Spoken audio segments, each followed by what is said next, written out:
ಅರ್ಜಿದಾರಳು 2 ಆರ್ಥಿಕ ಮುಂಬಡ್ತಿಗಳನ್ನು ಎಂದರೆ ಮೊದಲನೆಯದಾಗಿ 16 ವರ್ಷಗಳ ಸೇವೆಯನ್ನು ಪೂರ್ಣಗೊಳಿಸಿದ್ದರ ಆಧಾರದ ಮೇಲೆ ಸಮಯಬದ್ಧ ಒಂದು ಮುಂಬಡ್ತಿಯನ್ನು ಮತ್ತು ಎರಡನೆಯದಾಗಿ ಅಂಚೆ ಸಹಾಯಕ ವೃಂದದಲ್ಲಿ 26 ವರ್ಷಗಳ ಸೇವೆಯನ್ನು ಪೂರ್ಣಗೊಳಿಸಿದ್ದರಿಂದ ದ್ವೈವಾರ್ಷಿಕ ವೃಂದ ಪರಿಷ್ಕರಣೆ ಯೋಜನೆ ಅಡಿಯಲ್ಲಿ ಇನ್ನೊಂದು ಮುಂಬಡ್ತಿಯನ್ನು ಪಡೆದಿದ್ದರಿಂದ ಮೂರನೇ ಪರಿವರ್ತಿತ ನಿಶ್ಚಿತ ವೃತ್ತಿ ಪ್ರಗತಿ ಯೋಜನೆ ಇನ್ನು ಮುಂದೆ MAPC 3 ಎಂದು ಉಲ್ಲೇಖಿಸಲಾಗಿದೆ ಹಕ್ಕುಳ್ಳವಳಾಗಿ ಮಾಡಲಾಗುತ್ತದೆ. ಪರಿಯೋಜನೆಗಳನ್ನು ಆಕೆಯ ದಿನಾಂಕ 1/9/2008 ರಿಂದ ಅಥವಾ ನಂತರದ ದಿನಾಂಕದಿಂದ ಜಾರಿಗೆ ಬರುವಂತೆ ಅಂಚೆ ಸಹಾಯಕಳಾಗಿ 30 ವರ್ಷಗಳ ಸೇವೆಯನ್ನು ಪೂರ್ಣಗೊಳಿಸಿದ ಆಧಾರದ ಮೇಲೆ ಪಡೆಯಲು ಹಕ್ಕುಳ್ಳವಳಾಗಿದ್ದಾಳೆ.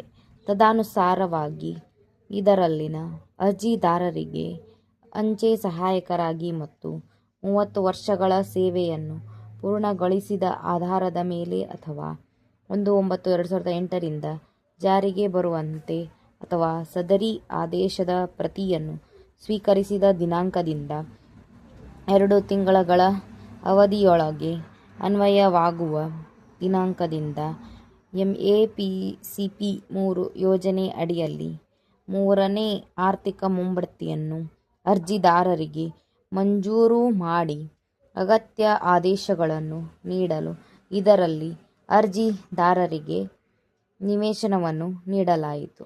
ಅಲ್ಲದೆ ಸದರಿ ಅವಧಿಯೊಳಗೆ ಎಲ್ಲ ತತ್ಪರಿಣಾಮದ ಪ್ರಯೋಜನಗಳನ್ನು ಬಿಡುಗಡೆ ಮಾಡುವಂತೆ ಇದರಲ್ಲಿನ ಅರ್ಜಿದಾರರಿಗೆ ನಿರ್ದೇಶನವನ್ನು ನೀಡಲಾಯಿತು.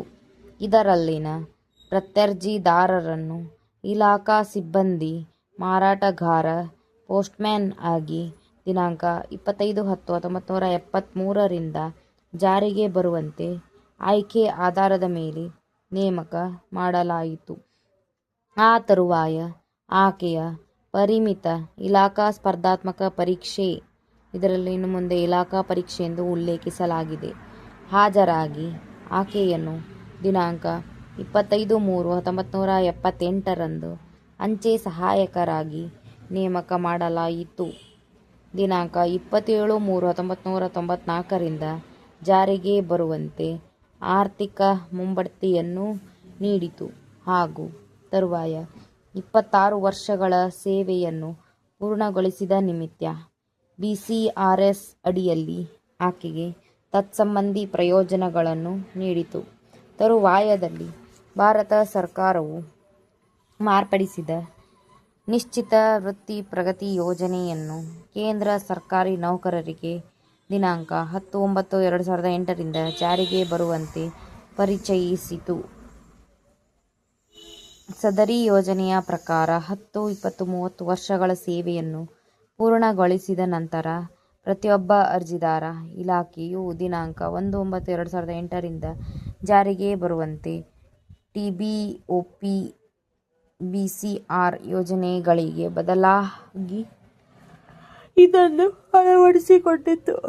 ವಿಷಯ ಹೀಗಿರುವಾಗ ಅಂಚೆ ಸಹಾಯಕ ವೃಂದದಲ್ಲಿ 30 ವರ್ಷಗಳ ಸೇವೆಯನ್ನು ಪೂರ್ಣಗೊಳಿಸಿರುವವರೆಂಬ ಆಧಾರದ ಮೇಲೆ MACP 3 ಮಂಜೂರು ಮಾಡುವುದನ್ನು ಅಲ್ಲಗಳೆಯುವುದು ತನಗೆ ಆರ್ಥಿಕ ನಷ್ಟವನ್ನುಂಟು ಮಾಡುತ್ತದೆಂದು ಮತ್ತು ಅನ್ಯಾಯವೆಂದು ವಾದಿಸುವ ಮೂಲಕ ಪ್ರತ್ಯರ್ಜಿದಾರಳು ಅದನ್ನು ಮಂಜೂರು ಮಾಡಲು 9/1/2016 ರಂದು ಒಂದು ಮನವಿಯನ್ನು ಸಲ್ಲಿಸಿದ್ದಾಳೆ.